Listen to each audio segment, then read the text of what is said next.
Jadi kalau tuan-tuan nak masuk surga memang ikuti syaratnya, harus berilmu, harus diamalkan, harus didakwakan, harus sabar dalam menegakkannya.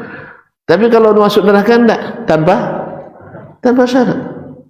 Nah, buatlah semaunya, insya Allah otomatis masuk neraka. Tapi kalau nak masuk surga enggak, ini jalannya, enggak boleh buat jalan sendiri. Saya nak berzikir dengan zikir sendiri, enggak, ditolak. Saya nak solat dengan cara sendiri, enggak, ditolak. Jelas? Saya nak nikah dengan cara sendiri, diterima? Hah? Syekh, sekarang kan aku nikahkan engkau. Sekarang kita buat pula, perempuan itu langsung, aku nikahkan aku denganmu. Diterima enggak? Zina nanti.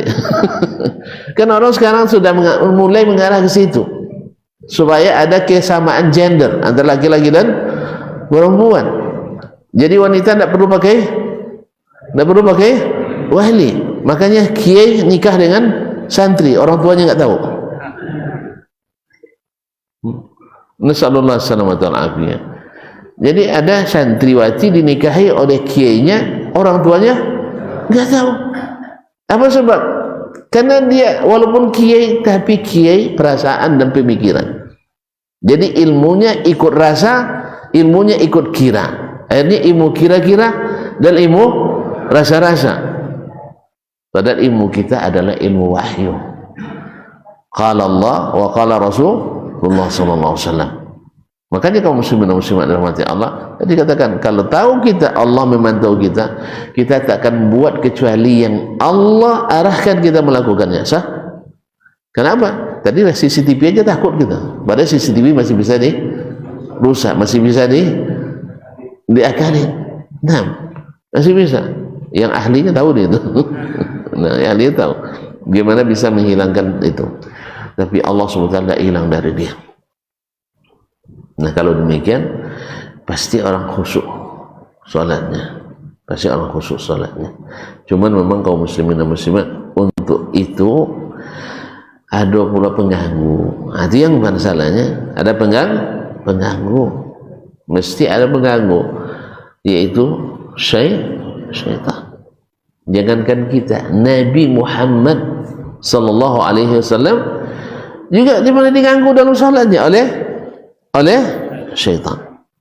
Oleh sebab itu maka kita hindari tempat-tempat yang menjadi pusat syaitan. Makanya kaum muslimin nanti akan ada rumah kita misalnya harus selalu hidup Al-Quran di dalamnya, baik bacaannya maupun aturan-aturannya. Kalau tidak tegak Al-Quran dan Sunnah di dalamnya, syaitan senang di dalamnya. Makanya kaum muslimin dan muslimat, sering saya sambil bercanda saya katakan, orang kita baca Quran kapan? Bila ke kuburan. Sah?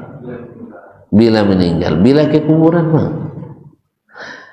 Dan tuan-tuan tahu syaitan banyak mangkalnya di mana? Syaitan mangkal biasanya banyak di mana? Di kuburan. Sah? Buktinya tuan-tuan kalau lewat kuburan pasti ketakutan, sah?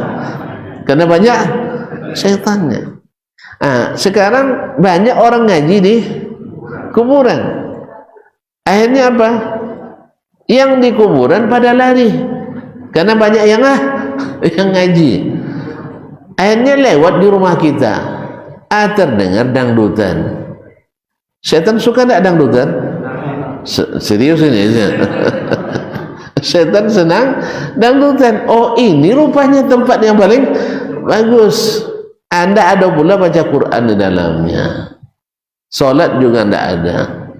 Yang ada di dalamnya adalah maksiat dan maksiat. Akhirnya syaitan mengganggu kita.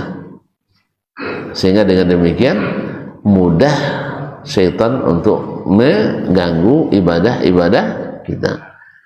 Makanya rumah-rumah yang jarang baca Quran, awal-awal baca Quran itu berat sekali.